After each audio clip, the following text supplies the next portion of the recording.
ఎన్ని రకాల అక్రమాలకు కాంగ్రెస్ తెరలేపిందో చెప్పాను. అభ్యర్థి యొక్క సొంత తమ్ముడికి 3 ఓట్లు ఉన్న విషయాన్ని మీ ముందు పెట్టాం. ఆధారాలతో సహా మేము స్పష్టంగా మీ ముందు బయటపెట్టాం. ఎన్నికల కమిషన్ అడిగాం, కోర్టుకు పోయాం. ఎన్ని ప్రయత్నాలు చేయాలో అన్ని ప్రయత్నాలు పారదర్శకంగా ఫ్రీ అండ్ ఫెయిర్ ఎలక్షన్ కోసం జరగాలని ప్రయత్నం చేసినాం. షెడ్యూల్ వచ్చిన నాటి నుంచి పోలింగ్ డే దాకా ఏమేం జరిగినాయో, ఎన్ని రకాల అక్రమాలు, ఎన్ని రకాల అవకతవకలు, ప్రలోభాలు, ఎన్ని రకాల ఒత్తిళ్లు, ఇవన్నిటి మీద కూడా చర్చ తప్పకుండా జరగాల్సిందే. ఏదేమైనప్పటికీ సరే, అల్టిమేట్గా ప్రజాస్వామ్యంలో ప్రజా తీర్పు శిరోధార్యం. తప్పకుండా మరి ఇవాళ మేము కూడా ఓట్లేసిన ప్రజలకు ధన్యవాదాలు చెప్తున్నాం. అట్లాగే మిగతా వారికి కూడా మేము విజ్ఞప్తి చేస్తూ ఉన్నాం. ప్రధాన ప్రతిపక్షంగా మా పాత్రను మీరు గమనించారు. ప్రధాన ప్రతిపక్షంగా మేము గెలవాలని కోరుకున్నాం, సహజంగా గెలుస్తామని ఆశించినాం. బట్ ఎలాంటి నిరాశ లేదు. మా పని మేము చేసుకుంటూ పోతూనే ఉంటాం. ఎందుకంటే 2 ఏళ్లుగా లగచర్ల కావచ్చు, హైడ్రా బాధితులు కావచ్చు, మూసీ బాధితులు కావచ్చు, 6 గ్యారెంటీల విషయంలో బాకీ కార్డుల రూపంలో కావచ్చు, ప్రజల తరపున గొంతు ఎత్తడంలో, అట్లాగే మా మీద జరిగే దుష్ప్రచారాన్ని తిప్పికొట్టడంలో శాసనసభ వేదిక కానీ బయట కానీ బ్రహ్మాండమైన పాత్ర పోషించాం. రేపటి రోజున కూడా అట్లాగే ముందుకు పోతాం. మరి మా కార్యకర్తలకు కూడా నేను చేసే విజ్ఞప్తి, సన్నద్ధం అవుదాం.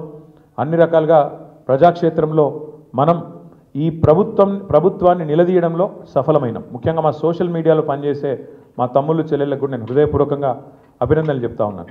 సోషల్ మీడియాలో మీరు చేస్తున్న పని, మీకు ఎవరికి నేనేమి పార్టీ తరఫున జీతం ఇవ్వడం లేదు, మీకు ఎవరికి నేను ఇచ్చేదేమీ లేదు. అయినప్పటికీ వాలంటరీగా పార్టీ మీద ఉన్న ప్రేమతో, నాయకుడు కేసీఆర్ గారి మీద ఉన్న అభిమానంతో మీరు చేస్తున్న కృషి, మీరు చేస్తున్న పని ఏదైతే ఉన్నదో మనస్ఫూర్తిగా నేను మీకు కూడా ధన్యవాదాలు తెలియజేస్తా ఉన్నా. అట్లాగే మా పార్టీ కార్యకర్తలకు, మరి మా గులాబీ కుటుంబ సభ్యులందరికీ నేను చేసే ప్రార్థన, దీంతో మనం నిరాశపడవలసిన అవసరం లేదు, బాధపడవలసిన అవసరం లేదు. తప్పకుండా ముందుకు పోదాం. అట్లా అనుకుంటే ఇవాళ జాతీయ స్థాయిలో కూడా మీరు చూసినట్టయితే మరి కాంగ్రెస్ పార్టీ బీహార్లో తన ఉనికిని కోల్పోయే పరిస్థితి ఉన్నది. కాబట్టి ఇవన్నీ సహజం, గెలుపులు ఓటములు సహజం. దీన్ని ఏదో పెద్ద సెట్ బ్యాక్ లాగా చూసుకోవాల్సిన అవసరం లేదు.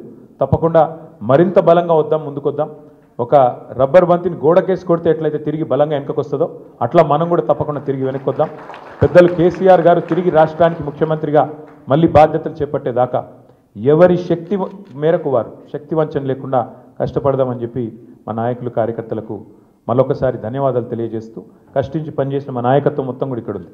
ఒక ఇద్దరు గురించి నేను ప్రత్యేకంగా చెప్పాలి. హరీష్ రావు గారు మధ్యలో పాపం వారి తండ్రి అనుకోకుండా అకాల మరణం జరిగింది. అయినప్పటికీ ఆయన ఇవాళ కూడా పూజలో ఉన్నారు. ఈ నిమిషానికి కూడా పాపం వారి తండ్రి గారికి సంబంధించిన స్వర్గపాత్రకు సంబంధించిన పూజలో ఉన్నారు. అయినప్పటికీ ఇంట్లో ఉండి కూడా ఆయన కూడా చాలా కష్టపడ్డారు. వారితో పాటు ఇంకా చాలామంది, మా రవీంద్రరావు గారు మా ఎమ్మెల్సీ, వారి సొంత అన్నగారు చనిపోయినారు. అన్నగారు చనిపోతే కూడా ఉదయం పోయి సాయంత్రం వచ్చినారు. అంటే అంత కమిట్మెంట్తో మా నాయకత్వం పనిచేసింది. అట్లా ఇంకెంతోమంది ఉన్నారు. నేను ఒకరిద్దరు పేర్లు చెప్తున్నాను, ఏమనుకోవద్దు. ఎంతోమంది నాకు తెలిసిన 2 ఎగ్జాంపుల్ చెప్పినాను.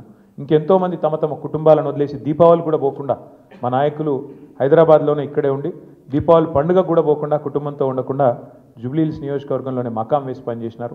వాళ్ళందరికీ కూడా నేను శిరస్సు వంచి ధన్యవాదాలు తెలియజేస్తా ఉన్నా.